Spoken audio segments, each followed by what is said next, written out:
Malhotra and welcome to Complete Course Destination. So जैसे कि हम सबको मालूम है कि हम लोग अपनी पिछली क्लास के अंदर क्लास 10 के चैप्टर 4 को डिस्कस कर रहे थे जिसका नाम था कार्बन एंड इट्स कंपाउंड, है ना। तो पिछली क्लास के अंदर हम लोगों ने इस चैप्टर के अंदर क्या डिस्कस किया था, काफी कुछ डिस्कस कर लिया। ऑलमोस्ट हमारा चैप्टर जो है एंडिंग पॉइंट पर पहुंच चुका है। आई थिंक आज कंप्लीट भी हो जाएगा। अगर नहीं भी होगा, छोटा सा टॉपिक कोई रह जाएगा तो उसे हम लोग अपनी रिव्यू क्लास के अंदर कंप्लीट कर लेंगे। बट ये हमारी लास्ट क्लास होगी, इसके बाद हम लोग रिव्यू क्लास ही रखेंगे जिसके अंदर पूरे चैप्टर को हम लोग माइंड मैप के थ्रू जो है डिस्कस कर लेंगे। ओके, एक ही क्लास के अंदर। चलो शुरू करते हैं अपनी इस क्लास को। देखो, पिछली क्लास के अंदर हम लोगों ने डिस्कस किया था about straight chain hydrocarbon. Straight chain hydrocarbon के बारे में पढ़ा था, है ना।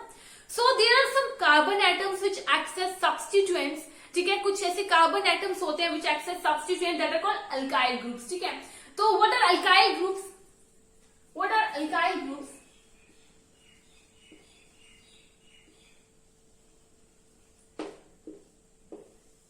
What are alkyl groups? तो देखो, जो हमारे अल्केन्स होते हैं, हमारे जो अल्केन्स होते हैं, देखो जी, जो हमारे होते हैं they are used in the branch chain hydrocarbons. जो हमारे ब्रांच चेन हाइड्रोकार्बन्स होते हैं, अगर उसमें से हम लोग एक हाइड्रोजन को रिमूव कर देंगे तो क्या बन जाएगा, हमारे पास अल्काइल बन जाएगा व्हिच एक्ट्स एज सब्स्टिट्यूएंट, ठीक है। फॉर एग्जांपल, हमारे अल्केन्स का फॉर्मूला क्या होता है, CnH2n+2। This is the formula for alkanes. अगर इसमें से एक हाइड्रोजन एटम रिमूव कर दिया जाए then what we get a formula that is CnH2n+1, and what it is, this is our alkanes and this is our alkyl group. Okay, it means that if we remove one hydrogen atom from the alkanes, ठीक है, then what we get an alkyl group. जब branch chain hydrocarbons में से एक hydrogen को remove कर दिया जाएगा, हमारे पास अल्काइल ग्रुप की फॉर्मेशन हो जाएगी which acts as substituent. हम लोग एक एग्जांपल लेते हैं अल्केन्स की, that is methane. What is methane? CH4. Methane में से हम लोग एक हाइड्रोजन को रिमूव कर लेंगे, then what we get CH3, that is called methyl. What it is called, इसको क्या दिया जाएगा, मिथाइल. एक हाइड्रोजन एटम को हम लोग रिमूव कर लेंगे, हमारे पास मिथाइल आ जाएगा। मतलब कि अगर एक कार्बन एटम है then it is called methyl, दो कार्बन एटम होंगे तो उसे क्या कह दिया जाएगा, इथाइल, तीन कार्बन एटम होंगे उनको कह दिया जाएगा प्रोपाइल, ठीक है। Methyl, ethyl, propyl. तो सबके पीछे जो है कैसी आवाज आ रही है, आइल की आवाज आ रही है। सबके पीछे हमारे आइल की आवाज आ रही है, ठीक है। और यहाँ पर देखो, ये हम लोगों ने इस तरह से क्यों लिखा है, इसको लिखना बहुत जरूरी होगा बिकॉज हमारा इससे क्या शो हो रहा है, हमारे कार्बन एटम ने 3 वैलेंसीज तो उसकी सेटिस्फाई हो गई हैं, बट 1 वैलेंसी स्टिल फ्री। एक वैलेंसी फ्री है जो कि पूरी तरह से कंप्लीट नहीं है, सेटिस्फाई नहीं है। सो ये इस चीज को शो करता है, दैट इज हमें इसको इस तरह से लिखना होगा, ठीक है। So this is our what, alkyl group. अब अल्काइल ग्रुप की हम लोग बात कर लेंगे विद एन एग्जाम्पल। हम लोग ले लेते हैं ब्यूटेन की एग्जाम्पल, ठीक है। किसकी एग्जाम्पल ले लेंगे हम लोग, ब्यूटेन की। सो ब्यूटेन का फॉर्मूला क्या होता है, formula of butane is C4H10, है ना। C4H10 हमारे ब्यूटेन का फॉर्मूला होता है। तो हम लोग इसके स्ट्रक्चर्स किस किस तरह से फॉर्म कर सकते हैं ब्यूटेन के स्ट्रक्चर्स। वैसे तो हमारी केमिस्ट्री का ये बात ब्यूटी कह सकते हैं, दैट केमिस्ट्री में हम लोग एक ही फॉर्मूले को बहुत सारे स्ट्रक्चर्स में लिख सकते हैं। तो ब्यूटेन को हम लोग दो तरीके से लिखेंगे, वन इज सिंगल चेन के अंदर, ठीक है। तो सिंगल चेन के अंदर लिखेंगे तो हमारे हाइड्रोजन किस तरह से अटैच होंगे, हाइड्रोजन हम लोग जस्ट लास्ट वाले हमारे कॉर्नर्स वाले कार्बन होते हैं, इसके अंदर हम लोग 3 हाइड्रोजन को अटैच कर देंगे because they are single bond between carbon carbon. तो इसकी वैलेंसीज कितनी रह जाती है, 3। तो 3 हाइड्रोजन के साथ कवर कर गया, यहाँ पर भी 3 हाइड्रोजन के साथ कवर अप कर गया।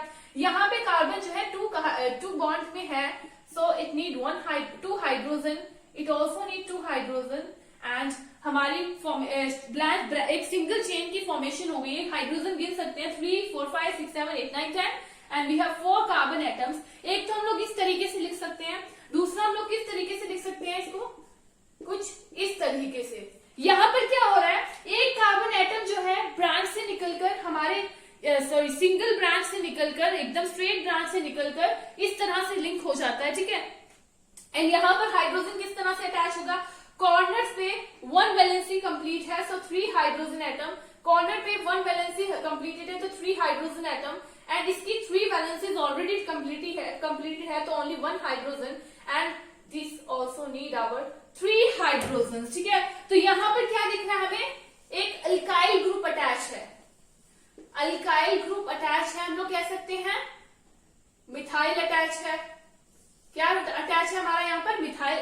है, ठीक है। सो अगर हम लोग इनके नॉमेनक्लेचर करें, किस तरह से इनके नाम लिख सकते हैं हम लोग, तो ये हमारा स्ट्रेट चेन के अंदर है, ठीक है, स्ट्रेट चेन के अंदर है, इसलिए हम लोग इसको क्या लिख देंगे, एन ब्यूटेन।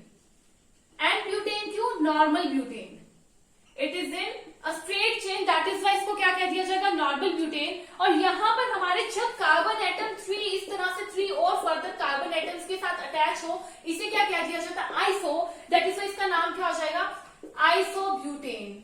क्या नाम हो जाएगा हमारा इसका, आइसोब्यूटेन, ठीक है। सो इस तरह से they all are the isomers of each other, ये बिकॉज ये क्या है, आइसोमर्स क्यों है, बिकॉज इनका स्ट्रक्चर जो है एक दूसरे से अलग है, फॉर्मूला एक जैसा है। What are isomers which have similar formula but different structures, एक ही फॉर्मूला होता है बट डिफरेंट स्ट्रक्चर्स होते हैं। उसी के साथ साथ इनकी केमिकल प्रॉपर्टीज सेम है, बट इनकी फिजिकल प्रॉपर्टीज जो है एक दूसरे से अलग हो जाएंगी, ठीक है। So this is our alkyl group. अब हम लोग बात करेंगे अबाउट दिस रिंग और साइक्लिक कंपाउंड्स। ये हमारा एक अलग ग्रुप हो गया। अब हम लोग रिंग एंड साइक्लिक कंपाउंड्स की बात कर लेंगे।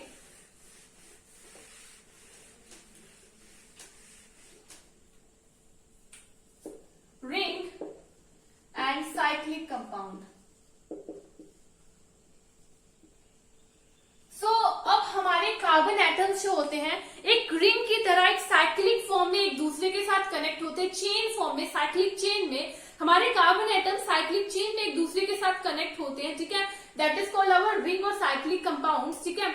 तो इसमें क्या होता है, कार्बन एटम्स दूसरे कार्बन एटम्स के साथ अटैच होते हैं। जैसे कि हम लोग एग्जांपल ले लेते हैं, if we have 6 carbon atoms that are attached with each other, तो इस तरह से कुछ साइक्लिक फॉर्म में एक दूसरे के साथ अटैच होंगे, ठीक है। और इसके साथ हाइड्रोजन किस तरह अटैच होंगे, इनके वैलेंसीज के according. Like this carbon atom has already 2 bonds, तो इसके जो 2 बॉन्ड्स बचे हैं वो हाइड्रोजन के साथ कनेक्ट हो जाएंगे। इसके भी जो 2 बॉन्ड्स बचे हैं वो हाइड्रोजन के साथ अटैच होंगे, और इसी तरह से जो है सभी के जो 2 बॉन्ड्स बच चुके हैं वो हाइड्रोजन के साथ अटैच हो जाएंगे, ठीक है। So this is our cyclic compound, जिसमें जो कार्बन है दूसरे कार्बन एटम्स के साथ एक रिंग फॉर्म में जो है अटैच्ड होंगे, ठीक है। अब हमें एक साइक्लिक कंपाउंड के लिए कितने कार्बन एटम्स की जरूरत होती है, वी नीड 3 कार्बन एटम्स।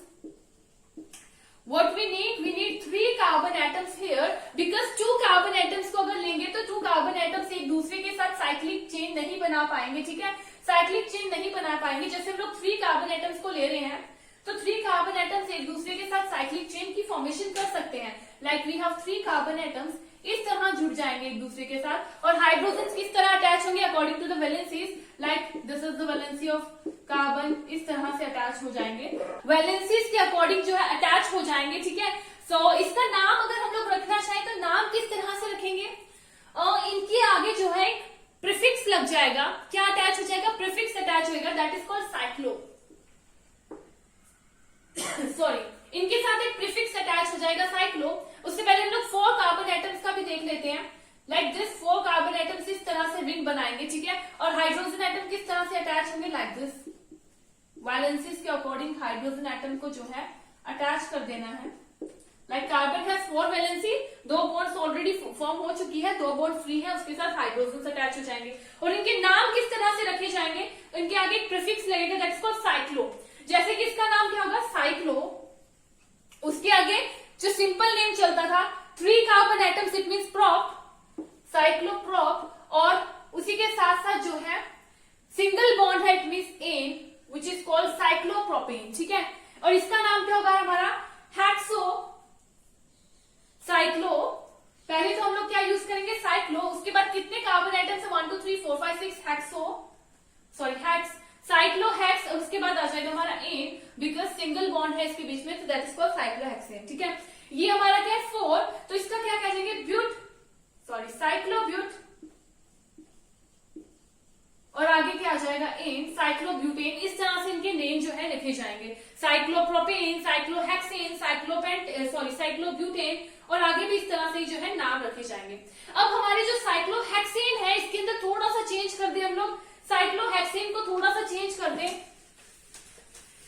अगर हमारे पास साइक्लोहेक्सेन, अगर इनका फॉर्मूला देखें तो किस तरह का फॉर्मूला है, फॉर्मूला देखो इसका, 3 कार्बन एटम्स है ना, C3 है, we have 3 carbon atoms and hydrogen कितने, 1 2 3 4 5 6 हाइड्रोजन एटम। इट मींस कि इसका डबल हो रहा है, ना 2 टाइम्स हो रहा है इसका, कार्बन का 2 टाइम्स है हाइड्रोजन, तो इसका फॉर्मूला लिख सकते हैं CnH2n। इस तरह का फॉर्मूला आ सकता है इसका हमारा CnH2n, है ना। और ये किसका फॉर्मूला है हमारा, अल्कीन्स का फॉर्मूला है। ये फॉर्मूला किसका है, अल्कीन्स का, मतलब they are the isomers of each other, एक दूसरे के आइसोमर्स है हमारी, है ना। तो अब हम लोग साइक्लोहेक्सेन को थोड़ा सा चेंज करेंगे। If we have a formula, हमारे पास फॉर्मूला है C6H6, ठीक है, C6H6 है, मतलब कि यहां पर क्या होगा, अल्टरनेटिव बॉन्ड की फॉर्मेशन होगी। लाइक यहां पर हो गई, इसको छोड़कर यहां पर अल्टरनेटिव हो गई, तो अल्टरनेटिव बॉन्ड्स की फॉर्मेशन हो गई। और अब यहाँ पर हाइड्रोजन कितने होंगे, बैलेंसेस के अकॉर्डिंग देख लो, 1 2 3, एक ही बचा, तो एक में क्या अटैच हो जाएगा, हाइड्रोजन। 1 2 3 एक बचा तो एक हाइड्रोजन अटैच हो जाएगा, 1 2 3 एक बचा तो एक हाइड्रोजन अटैच, 1 2 3 4, 1 2 3 4, तो ये हमारा क्या बन गया, this is called our benzene. ये क्या हो जाएगा, benzene. Exam point of view से हमारा बेंजीन बहुत ही ज्यादा इंपॉर्टेंट है, इसके स्ट्रक्चर को पूछ सकते हैं, ठीक है। तो ये हमारा बेंजीन हो जाता है। ये क्या है, it is an aromatic compound, aromatic compound है, उसी के साथ साथ ये अनसैचुरेटेड भी है।